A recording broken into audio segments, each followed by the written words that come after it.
Welcome to this lesson on how to manage terminations effectively. This is surely one of the most challenging tasks for any manager.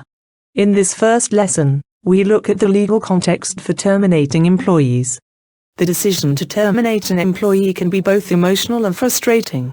If not handled properly, it can also result in expensive litigation. Following the proper protocol in conducting the termination softens the blow to the terminated employee, who is very often surprised that they are being terminated, protects the business from potential litigation arising from the termination, and reassures the owner or manager that they did the right thing. In this unit, we will consider the risks, and how you can effectively manage the termination process. The decision to terminate an employee can raise many legal issues. The following tools are designed to help you determine whether the termination is likely to lead to litigation. While there is no way to guarantee that an employee will not sue, using this risk analysis checklist can alert you to potential legal issues resulting in potential litigation. The identified issues could then be discussed with legal counsel before terminating the employee if you feel uncertain. Here are some steps to follow. Step 1. Consider your company policies and documents. If applicable, review your employee handbook for policies which may limit your right to terminate, such as progressive discipline policies, internal dispute resolution or arbitration policies, termination policies requiring just cause. And is there a written employment contract? If so, what limits does it place on your right to terminate the employee? Next, if you have an established system or policy of progressive discipline, that is, written warnings prior to termination, ask yourself, was the system followed in this case? If so, was the process of progressive discipline well documented? Documentation of the progressive discipline is important evidence, should a legal claim arise. If not, can you show a valid reason for your failure to follow your own policy? For example, an employer might terminate a violent employee without warnings, in order to protect other employees from harm. If you have an internal dispute resolution system, was the employee given a fair chance to resolve problems under that internal system? The next step involves considering state and federal laws protecting certain classes of employees. Ask yourself, is the employee physically or mentally disabled? If so, were attempts made to reasonably accommodate the employee's disability? Were reasonable accommodation measures well documented? Is the employee being treated in the same manner as other employees in similar situations? You will also need to ask yourself, have other employees been given more chances before being terminated for the same similar reasons as this employee? If so, are there legitimate, non-discriminatory reasons for treating this employee differently than other employees? Is the employee pregnant? Employees are entitled to 4 months off for pregnancy-related disabilities. Or has the employee filed a workers' compensation claim? Terminating an employee who has filed a claim, intends to file a claim, or has testified in a workers' compensation hearing, could be considered workers' compensation discrimination. The next step is to review the employee's personnel file. Is there sufficient documentation in the file to substantiate your reasons for termination? Examples include written warnings, performance reviews and attendance records. Is there anything in the file that might be evidence of an illegal termination? For example, a supervisor may have written a warning notice to the employee that her pregnancy was causing her to be absent too often. Legal counsel should be consulted if there are concerns. You may also need to review personnel files for other employees who have similar problems. This comparison can point out potential discrimination issues. For example, could a female employee being terminated for attendance problems show that a male employee had the same number of absences, but was not terminated? In step 4, consider legal ramifications of not terminating the employee. Failing to terminate an employee who has been violent, or threatened violence, could result in harm to other employees and lead to employer liability.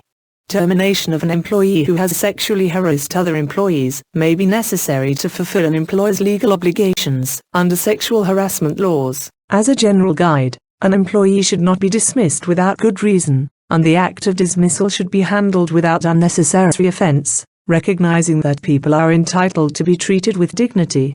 Let's consider some examples of where it would be fair to dismiss an employee. The first example is where the employee refuses to obey the employer's lawful instructions. Another reasonable case for termination would be that of consistent and repeated inefficiency, negligence or incompetence. This is where the employer has given clear warning that the employee's work is unsatisfactory and the employee has been given a chance to improve, and has been warned that they may be dismissed if they don't.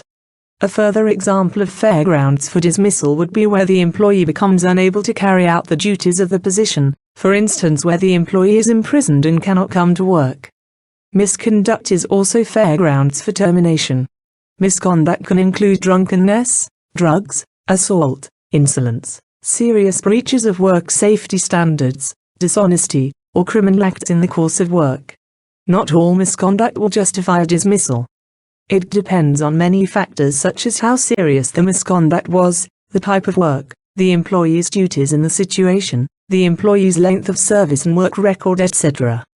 Our final basis for dismissal is retrenchment due to a genuine lack of work or organization of the workplace. However, the employer must follow any retrenchment process, in the relevant award or agreement which covers the employee. There should be consultation with the employee, and the process of selecting who is to be retrenched should be fair. Constructive dismissal is the term used where the employee leaves the employment, apparently voluntarily, because it has become untenable to continue working there. In some cases, the Commission or the court will conclude that, although the employee ostensibly resigned, the resignation was not voluntary, but a constructive dismissal, and therefore the employee can claim for unfair dismissal. Constructive dismissal only occurs if an employee behaves in a manner that is considered to breach the terms of the employment contract, to the point where it is an effective dismissal. One example may be a situation in which the employee suffers from sexual harassment at work, and the employer does nothing to stop the harassment. Another example is where the employer threatens to sack an employee if they do not resign. However, an employee cannot turn a voluntary resignation into a constructive dismissal, just because they are faced with a disagreeable situation, and respond to it by resigning. To constitute constructive dismissal, there must be a lack of alternative or any reasonable choice.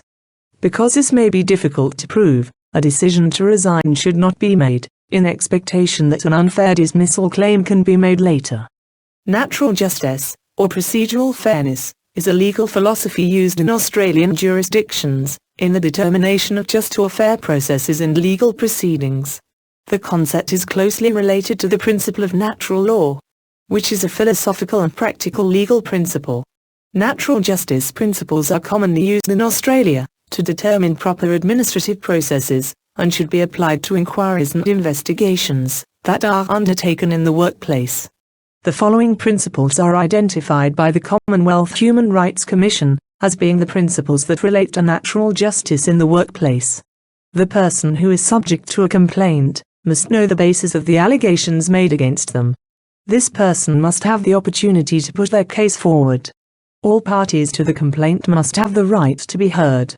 All relevant evidence and submissions must be considered. The employer must not take into account matters that are not relevant. The person or people who lay the charge must not determine the charge. And the decision maker must be fair and just.